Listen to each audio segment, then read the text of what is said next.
Hola para todos, el Señor les bendiga. Sean todos bienvenidos a este tiempo de estudio de la palabra del Señor. Quiero invitarles que en este día oremos y le demos gracias al Señor por la posibilidad que nos da de estudiar juntos su bendita palabra. Oremos al Señor y pongamos este tiempo en sus preciosas manos. Padre Celestial, delante de ti estamos, con el corazón lleno de gratitud, pero con el corazón también lleno de un profundo anhelo, de un clamor que traemos delante de ti, Señor, por conocerte. Anhelamos conocerte, queremos hacerlo, Dios, pero además necesitamos conocerte para que de esa manera, Señor, también sepamos cuál es tu voluntad, cuál es el camino por el que tú quieres conducirnos, Señor, y podamos, Señor, adorarte con pleno conocimiento de acerca de quién es que estamos adorando, a quién queremos adorar, a quién queremos exaltar y cómo debemos hacerlo. Por eso pedimos que tu Espíritu Santo abra nuestros ojos para que podamos entender tu palabra, Señor, y a través de ella conocerte a ti y conocer tu voluntad.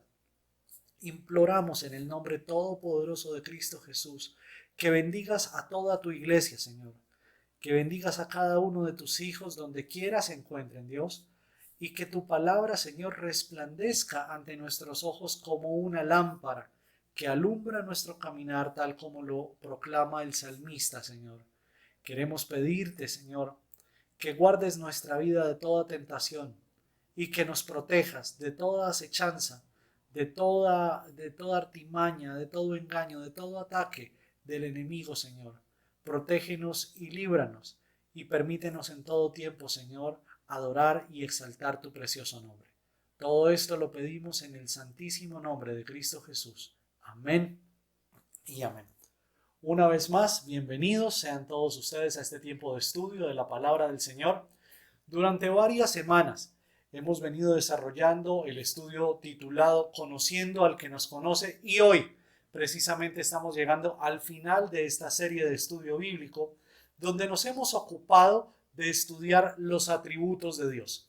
Y pensaría que una muy buena manera de terminar este estudio, una muy buena manera de dar conclusión a toda esta serie de estudio bíblico es aproximándonos a dos atributos de la persona de Dios que sin duda alguna están entrelazados a lo largo de toda la escritura, pero principalmente hoy nos concentraremos en ver esos dos atributos en la creación, en Cristo y en la consumación.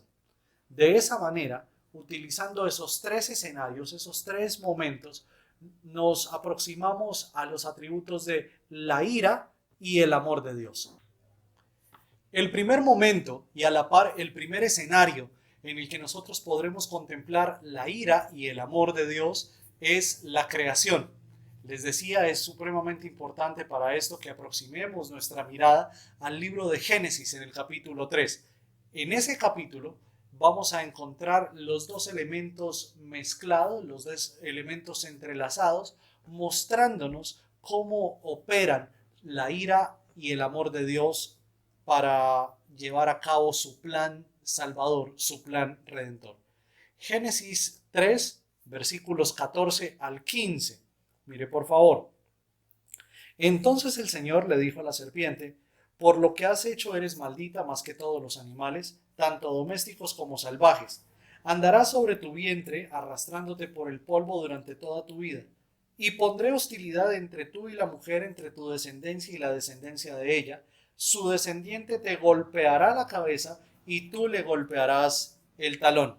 Bien, en estos primeros versículos que estamos leyendo, Génesis 3, 14 y 15, vamos a encontrar cómo la ira de Dios se derrama en primer lugar sobre la serpiente. Recuerden ustedes que la serpiente fue ese personaje del relato bíblico que llegó para tentar a Adán y a Eva y para conducirles por un sendero de rebelión, por un sendero de, entre comillas, independencia, que a la postre terminó conduciendo a la pareja humana realmente a la esclavitud, a Satanás y al pecado. ¿Ve? De esa manera nosotros encontramos a Dios entonces ejecutando su sentencia sobre la serpiente declarándola maldita más que todos los demás animales, haciendo que ésta se arrastre sobre su vientre por siempre. Y además de eso, dice, entre la serpiente y la mujer, entre la descendencia de la mujer y la descendencia de la serpiente, habrá una perpetua hostilidad. Y esto hace parte de la ira de Dios derramada sobre la serpiente. Versículo 16, posteriormente dice, luego le dijo a la mujer, haré más agudo el dolor de tu embarazo y con dolor darás a luz y desearás controlar a tu marido, pero él gobernará sobre ti. Ahora vemos cómo la sentencia de Dios alcanza, la ira de Dios alcanza a la mujer, y esto para incrementar los dolores del parto, los dolores del alumbramiento. Allí dice el Señor, se evidenciará la ira del Señor sobre la mujer al incrementar los dolores de su embarazo. Y en segundo lugar, poniendo una hostilidad entre ella y su marido, una guerra por el poder en medio de la relación. Dice el texto, tú desearás en todo tiempo controlar a tu marido, pero él gobernará sobre ti. Y esta puja, esta pugna, si se quiere, este conflicto de poderes al interior de la pareja humana, solamente va a poder ser redimido, solamente va a poder ser subsanado en la medida que tanto el hombre como la mujer rindan por completo su corazón al Señor. Pero hemos de decir que esa batalla va a estar presente en nuestros corazones hasta que por fin estemos delante de la presencia del Señor. Solamente allí esa batalla tendrá un final eficaz, un final real. Luego, versículos 17 al 19, dice, y al hombre le dijo, dado que hiciste caso a tu esposa y comiste del fruto del árbol del que te ordené que no comieras, la tierra es maldita por tu culpa y tu vida y toda tu vida lucharás para poder vivir de ella. Te producirá espinos y cardos, aunque comerás de sus granos. Con el sudor de tu frente obtendrás el alimento para comer hasta que vuelvas a la tierra de la cual fuiste tomado, pues fuiste hecho del polvo y al polvo volverás. Entonces note que aquí la sentencia para el hombre va dada en términos de un esfuerzo sin retribución alguna. Dice, en la medida que le hiciste caso a tu esposa, es decir, cambiaste de maestro, primero yo fui, dice Dios, tu maestro, ahora es tu esposa, ¿verdad? En ese orden de ideas, la tierra es maldita por tu culpa y toda tu vida lucharás para poder comer y vivir de ella. Trabajarás durísimo, pero ella te producirá cardos y espinos. Con el sudor de tu frente obtendrás el alimento para comer hasta que vuelvas a la tierra de donde fuiste formado, porque fuiste hecho del polvo y al polvo volverás. Y esto es toda una sentencia fuerte, ¿no? De un esfuerzo sin retribución, es decir, un esfuerzo infructuoso. Por más que el hombre trabaje, por más que el hombre se esmere, no va a tener la recompensa que quisiera tener de su trabajo. ¿Ve? La manera como diariamente hemos de esforzarnos para conseguir la provisión es un recordatorio perenne de la ira de Dios derramada sobre el hombre por su desobediencia en Edén. Y ojo, no quiero decir con esto que el trabajo es castigo de Dios por nuestro pecado. Recuerden ustedes que el hombre ya trabajaba en el huerto del Edén. La diferencia es que trabajaba, pero el fruto se veía abundantemente. Ahora lo que dice Dios es, trabajarás abundantemente y no necesariamente vas a ver el fruto de la misma manera. Entonces ahí está uno de los aspectos. Y el segundo aspecto es la ejecución por fin de lo que Dios había anunciado un capítulo atrás en el libro de Génesis. El día que comas de ese árbol, ciertamente morirás. Y aquí el Señor le está diciendo a Adán, vas a volver a la tierra de donde fuiste tomado, es decir, vas a morir físicamente. Ya experimentaste la muerte espiritual, la separación de Dios, la separación de la comunión con Dios, la ruptura en la relación con su esposa, que antes era una relación de plena confianza, sin vergüenza, sin ningún tipo de obstáculo. Ahora no existe eso, ahora existe una lucha de poderes, pero al final, dice el texto, volverás a la tierra de donde fuiste tomado. Luego la ira de Dios va a manifestarse en la muerte física, pero también en la muerte espiritual del hombre. Ahora, en el mismo capítulo de Génesis, nosotros vamos a notar varios aspectos del amor de Dios aún en medio de su ira. Por ejemplo, Génesis 3:15, mientras Dios está emitiendo su sentencia contra la serpiente, dice: pondré hostilidad entre tú y la mujer, entre tu descendencia y la descendencia de ella, y su descendiente, es decir, el descendiente de la mujer, te golpeará en la cabeza y tú le herirás o le morderás el talón. Y esto es la promesa de un hijo del hombre que vendría para redimir a toda la humanidad, que vendría para derrotar al hombre fuerte y para llamarnos a libertad y a vida eterna. Y ahí está contenida la promesa de Cristo, el Hijo de Dios, en Génesis 3. Por otro lado, en Génesis 3:21 dice: y el Señor Dios hizo ropa de pieles de animales para Adán y su esposa, es decir, para cubrir la desnudez de ellos en medio de la expulsión del huerto del Edén. Cuando nosotros vemos los versículos 20 hasta el versículo 24, vamos a notar cómo la ira de Dios también se expresa expulsando a la pareja humana del huerto del Edén, despojándoles de cualquier posibilidad de acceder al árbol de la vida. ¿Ve?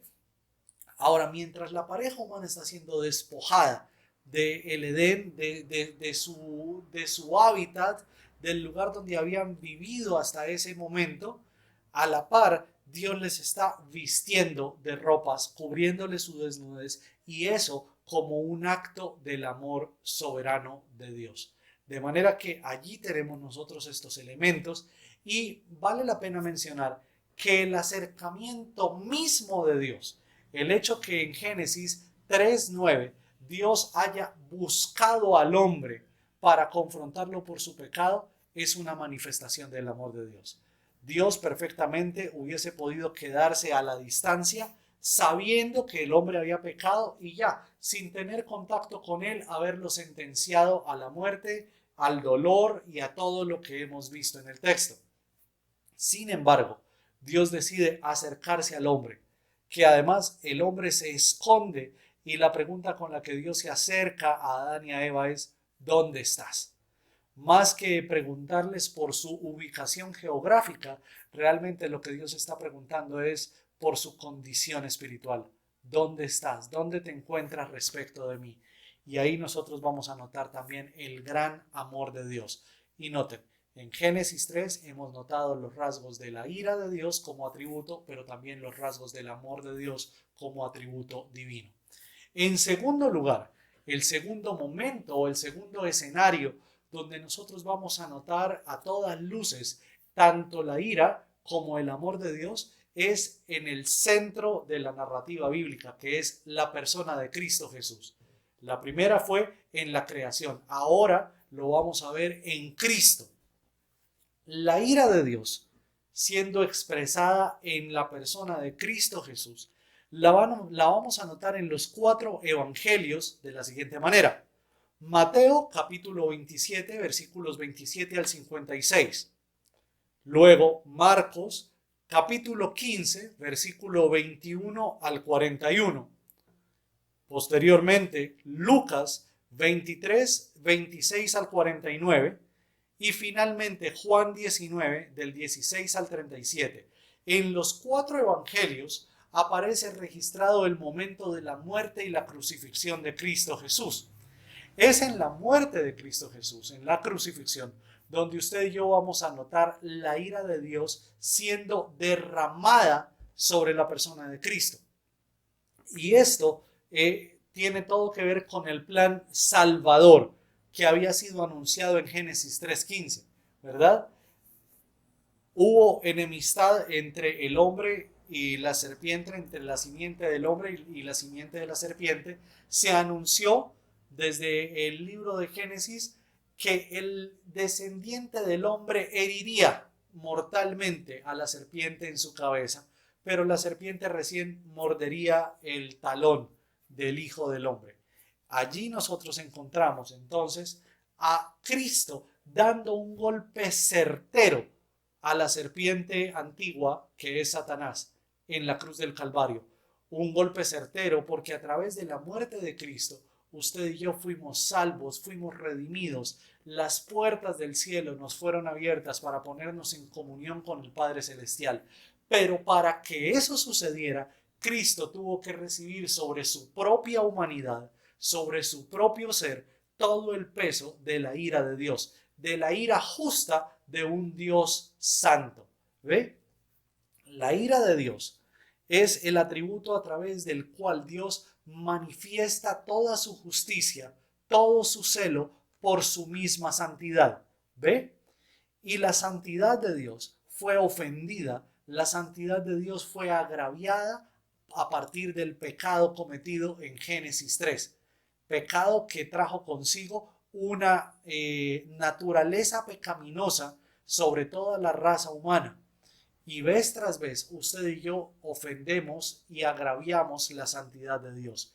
La pena por ese agravio, la pena por esa ofensa a la santidad de Dios no es otra cosa que la muerte, ¿verdad? La paga del pecado es muerte, lo dice el apóstol Pablo en la carta a los Romanos, y nosotros vamos a notar a Cristo entonces recibiendo toda la ira de Dios por todos los pecados de la humanidad sobre sí mismo.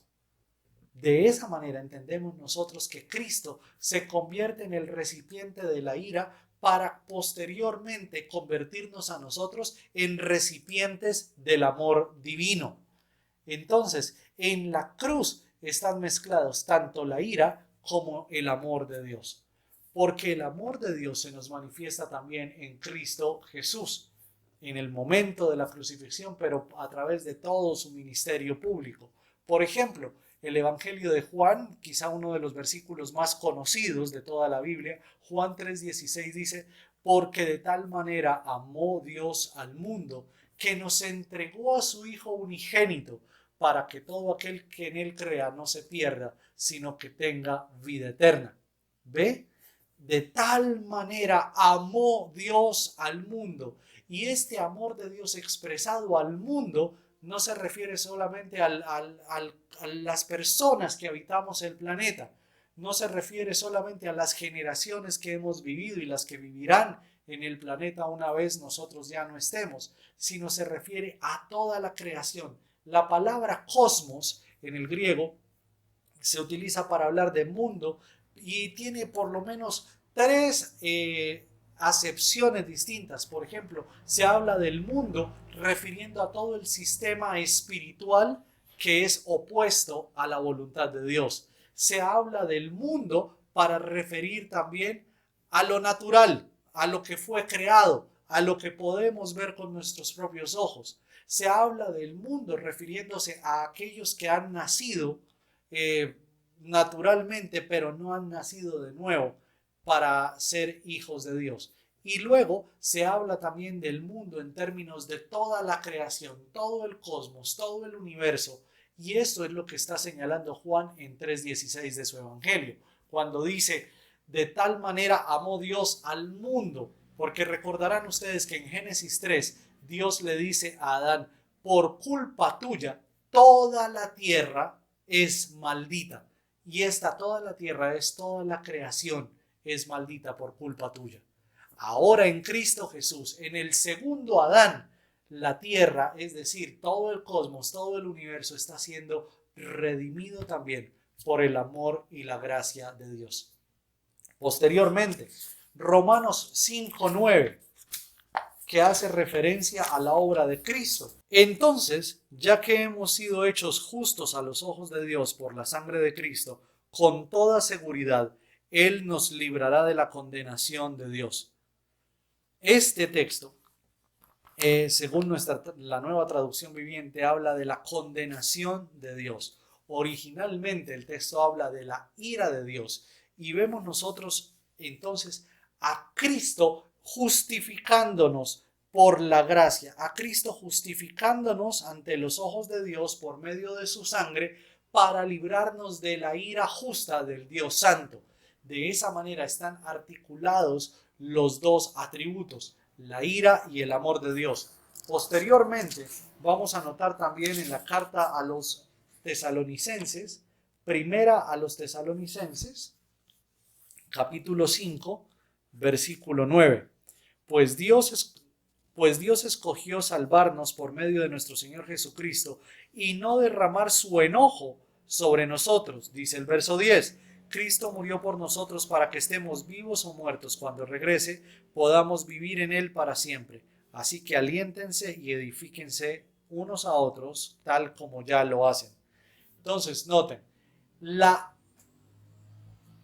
calamidad tan tremenda que sobrevino sobre Cristo Jesús al recibir Él sobre su vida, sobre su humanidad, la ira de Dios, es lo que posteriormente se convierte en una rotunda y absoluta bendición para todos nosotros. Es decir, a través del sufrimiento de Cristo, usted y yo hemos sido redimidos, hemos sido perdonados, hemos sido restaurados y salvados por la gracia de Dios. Y noten que allí en la cruz está manifestada la ira que era para nosotros la recibió Cristo, y a través de esa actitud vicarial de Cristo Jesús, entonces hemos recibido el amor de Dios. Y en tercer lugar, el tercer momento o el tercer escenario en el que vamos a notar tanto la ira de Dios como el amor de Dios es en la consumación, es decir, al final de toda la historia, al final de todo el relato bíblico, al final de toda la historia humana, vamos a notar también cómo se entrelazan la ira y el amor de Dios para llevar al punto final el propósito salvador de nuestro Dios y Padre. Mire por favor en el libro de Apocalipsis, capítulo 6. Apocalipsis, capítulo 6. Los versículos del 1 al 17, todo el capítulo nos habla acerca de los 6 sellos que solamente podrán ser abiertos por el Cordero, es decir, por Cristo Jesús. Y vamos a notar en los primeros 2 versículos, Apocalipsis 6, 1 al 2, el primer sello que es abierto. Y ese primer sello se pudiera denominar la victoria de Dios sobre toda la creación, siendo entrando en un contexto de guerra, en un contexto de conflicto. Dios se alza como victorioso en medio de toda la creación, y para eso utiliza la figura de ese caballo blanco con un jinete que lleva en sus manos un arco. Luego, los versículos 3 al 4 nos hablan de un segundo sello que es roto, e inmediatamente aparece un caballo de color rojo, y al jinete que lo va montando se le da una gran espada y la autoridad para quitar la paz de la tierra. Este jinete pudiéramos denominarlo masacre o guerra, y es de nuevo otro instrumento de la ira de Dios, así como el primer jinete. Luego aparece el tercer sello siendo roto en el versículo 5, y un caballo de color negro y un jinete que llevaba una balanza en la mano. Esa balanza tiene la implicación de hambre sobre la tierra. El versículo 6 lo va a manifestar, donde dice: un pan de trigo o 3 panes de cebada costarán el salario de un día, y no desperdicies el aceite de oliva y el vino. Luego habla de una gran hambruna que vendrá sobre la tierra como parte de la ira de Dios siendo derramada sobre toda su creación. Versículo 7 habla de la ruptura del cuarto sello. En ese cuarto sello aparece un caballo de color verde pálido, y el jinete se llama Muerte y su compañero es la tumba. Allí nosotros vamos a encontrar al Señor ejecutando la muerte sobre toda la creación, de nuevo derramando ira, pero de una manera muy fuerte como nunca la hemos visto nosotros sobre toda la creación. Y digo esto porque si bien Cristo recibió toda la ira del Señor para redimir a la iglesia, es necesario que todavía la ira de Dios sea derramada sobre toda la creación para cumplir el propósito último del Señor. ¿Ve? Versículo 9 dice, y el Cordero rompió el quinto sello, y vi las almas de todos los que habían muerto como mártires por causa de la palabra de Dios y por haber sido fieles en su testimonio. Sigue el relato hasta el versículo 11 y vamos a encontrar que el clamor de estos que murieron como mártires por el nombre del Señor es un clamor por venganza. De nuevo, es un clamor donde los santos de Dios están pidiendo al Señor que ejecute su venganza santa, justa y eterna sobre toda la creación. Y todos estos sellos, los primeros 6 sellos, hablan de cómo la ira de Dios es derramada sobre la creación al final de los tiempos. Posteriormente, versículo 12 dice, y el Cordero rompió el sexto sello y hubo un gran terremoto, el sol se volvió oscuro como la tela negra y la luna se volvió roja como la sangre. Entonces las estrellas del cielo cayeron sobre la tierra como los higos verdes cuando caen del árbol que es sacudido por el fuerte viento. El cielo fue enrollado como pergamino y todas las montañas y las islas fueron movidas de su lugar.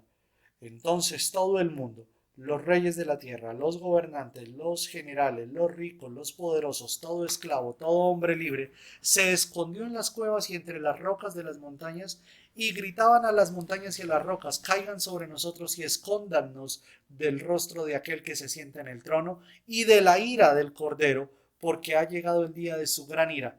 ¿Quién podrá sobrevivir? Note entonces que en la consumación de los tiempos, es decir, al final de la historia, la ira del Cordero será derramada a través de 6 manifestaciones distintas, ¿verdad? La victoria sobre toda la humanidad, la masacre, la guerra, el hambre, la muerte, la venganza y posteriormente, digamos, el sexto sello, que es este que recién hemos leído, la ira propiamente dicha, el día de la ira del Señor. Sin embargo, cuando el séptimo sello es roto, el séptimo sello que aparece en el capítulo 8 del libro de Apocalipsis es un sello lleno de amor y lleno de esperanza. Dice el texto, cuando el Cordero rompió el séptimo sello, hubo silencio por todo el cielo durante una media hora. Vi a los 7 ángeles que estaban de pie delante de Dios, a los cuales se les dieron 7 trompetas. Entonces otro ángel vino con un recipiente de oro para quemar incienso y se paró ante el altar. Se le dio una gran cantidad de incienso para mezclarlo con las oraciones del pueblo de Dios como una ofrenda sobre el altar de oro delante del trono. El humo del incienso, mezclado con las oraciones del pueblo santo de Dios, subió hasta la presencia de Dios desde el altar donde el ángel lo había derramado. Entonces el ángel llenó el recipiente para quemar incienso con el fuego del altar y lo lanzó sobre la tierra, y hubo truenos con gran estruendo, relámpagos y un gran terremoto. A menudo, cuando se lee el libro del Apocalipsis, nos quedamos viendo solamente las figuras catastróficas, las figuras terroríficas, y perdemos de vista que realmente el centro del libro del Apocalipsis es la revelación del Hijo de Dios glorificado, es decir, la revelación del Cristo resucitado y glorificado. Ya no el Cristo que vino como siervo, sino ahora el Cristo que viene como Rey. Y si como Rey merece toda gloria, toda honra y todo honor. Y eso es lo que manifiesta el séptimo sello al ser roto. Dice, al séptimo sello haber sido roto, el ángel comienza a mezclar incienso con las oraciones de los santos, y esto no es otra cosa que un ambiente de adoración. Y llama la atención en este texto que la adoración no trae consigo bullicio, la adoración no trae consigo estrépito, sino dice, hubo un gran silencio en todo el cielo por un espacio de aproximadamente media hora. Constantemente pienso qué ocurriría, por ejemplo, en la congregación si un domingo, al iniciar el tiempo de reunión, el tiempo de adoración y de exposición de la palabra, le hiciéramos a todos los hermanos la siguiente invitación. Hermanos, vamos a permanecer en silencio durante media hora Y en ese tiempo de silencio vamos a exaltar y a adorar el nombre de nuestro Dios. ¿Qué ocurriría en nuestro corazón? ¿Qué pasaría por nuestra mente? Seríamos capaces de estar media hora en absoluto silencio, meditando en las grandezas, meditando en la excelencia, en la santidad de Dios, en la bondad, en las perfecciones de nuestro Dios. Es probable que muchas personas aguantarían unos primeros minutos y luego saldrían al baño, luego irían por un café, pero no necesariamente es tan fácil permanecer tanto tiempo en silencio delante del Señor. Pero note usted que la manifestación de la adoración divina en el cielo se da en términos de un silencio y de oración. De esa manera, en ese ambiente de silencio y de oración, se manifiesta el profundo amor de Dios, porque ya toda la ira ha sido derramada y ahora Dios conduce a su pueblo a adorar y a exaltar su santísimo nombre. Y ustedes dirán, pastor, pero mire, usted nos ha enseñado que la Biblia debe leerse en orden y usted nos habló del capítulo 6 del Apocalipsis donde aparecen los 6 sellos. Y luego nos trajo al capítulo 8 donde aparece el séptimo sello. ¿Qué pasó en el capítulo 7? El capítulo 7 es toda la antesala para la manifestación de adoración. Todo el capítulo 7 nos pone delante del cumplimiento de muchas de las promesas del Antiguo Testamento, donde se anunciaba que Cristo el Señor sería el pastor del rebaño y ya no habría más sufrimiento, ya no habría más dolor, ya no habría más lágrimas, sino que todo su pueblo experimentaría gran consuelo y gran alegría al estar delante de su presencia. Eso es lo que ocurre en el capítulo 7 del Apocalipsis, de donde entonces capítulo 7 y capítulo 8 en sus primeros versículos nos expresan el amor de Dios después de haber experimentado la ira del mismo Dios Santo. Entonces noten que cuando nosotros contemplamos estos tres momentos de la narrativa bíblica, la creación, Cristo y la consumación, vamos a entender que tanto la ira como el amor de Dios han estado presentes a lo largo y ancho de toda la narrativa bíblica, a lo largo y ancho de toda la historia de la humanidad y a lo largo y ancho de toda la teología bíblica, de la teología cristiana. Y no existe una buena teología sin tener una buena comprensión del amor de Dios y también de la ira de Dios. Porque a través de estos dos atributos Dios nos manifiesta su carácter santo, su carácter justo, su carácter perfecto. Y siendo estas dos características normalmente para nosotros como seres humanos antagónicas, el amor antagónico de la ira, en Dios no son antagónicos, sino que son complementarios, porque la ira y el amor en muchos momentos de la narrativa bíblica los vamos a ver actuando juntos para cumplir el plan eterno y soberano de Dios. ¿Qué tal si el día de hoy oramos y le damos gracias a nuestro Señor y Dios por la bondad de habernos permitido estudiar estos atributos durante estas semanas y que Dios nos haya permitido acercarnos a la palabra para conocer más de Él, más de sus perfecciones? Oremos al Señor y démosle gracias porque Él es bueno y porque para siempre son sus misericordias. Alabado sea tu nombre, Señor. Nos aproximamos a tu palabra cada día, Señor, con el ánimo de conocerte, con el ánimo de entender tu voluntad para poder obedecerte también, Señor. Y cada día, Señor, nuestros ojos son abiertos para entender un poco más de ti, un poco más de tu voluntad. Pero seríamos arrogantes, seríamos fanfarrones y mentirosos si dijésemos que ya hemos conocido todo acerca de Dios. No lo conocemos todo acerca de ti. No podemos pretender conocer todo de ti, Señor. Más bien, ayúdanos a vivir de una manera coherente, basados en lo que ya nos has permitido conocer de ti. La justicia tuya, la perfección de tu palabra, tu fidelidad, tu bondad, tu misericordia, tu gracia, tus justos juicios, Señor.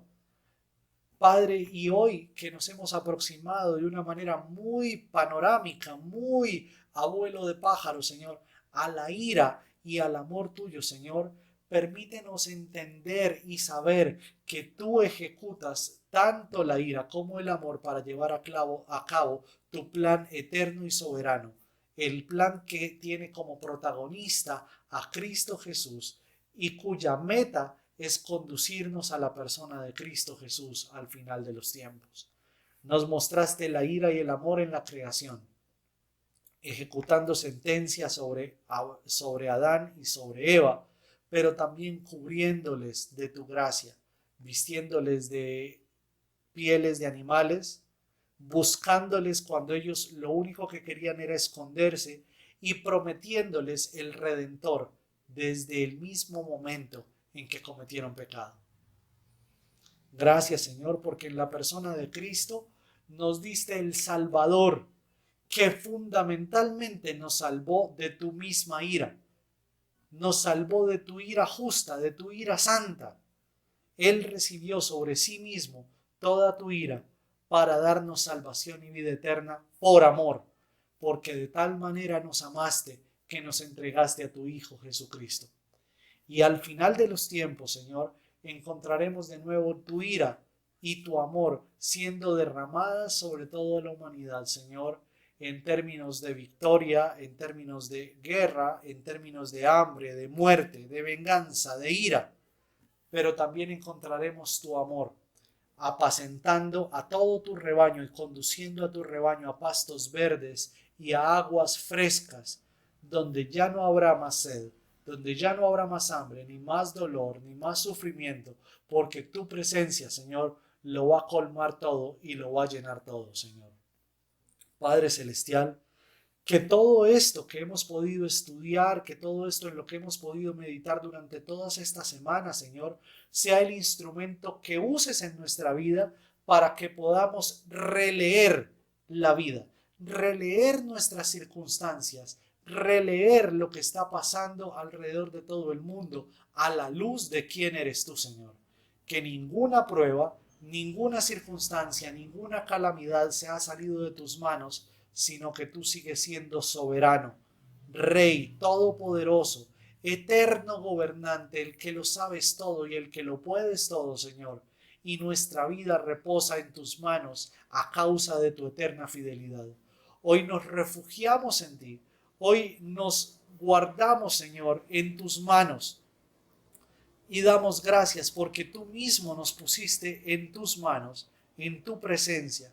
Y nadie nos arrebatará de ese lugar. Nadie nos arrancará de ti, porque las ovejas que el Padre Celestial te dio, nadie las podrá quitar de tus benditas manos. Bendito y alabado seas por siempre, Cristo Jesús, Padre Celestial y Espíritu Eterno de Dios, porque tú eres bueno y porque tus misericordias son para siempre. Amén y amén. Mis amados hermanos, con este breve estudio del día de hoy hemos llegado al final de esta serie que hemos denominado Conociendo al que nos conoce. De antemano les invito para que dentro de 8 días vuelvan a sintonizarse a la misma hora y por este mismo canal de YouTube para que sigamos estudiando la bendita palabra del Señor. Que Dios nos bendiga a través de su palabra y que Él haga fructificar la vida de todos nosotros para su gloria y para su honra. Que Dios les guarde. Hasta pronto.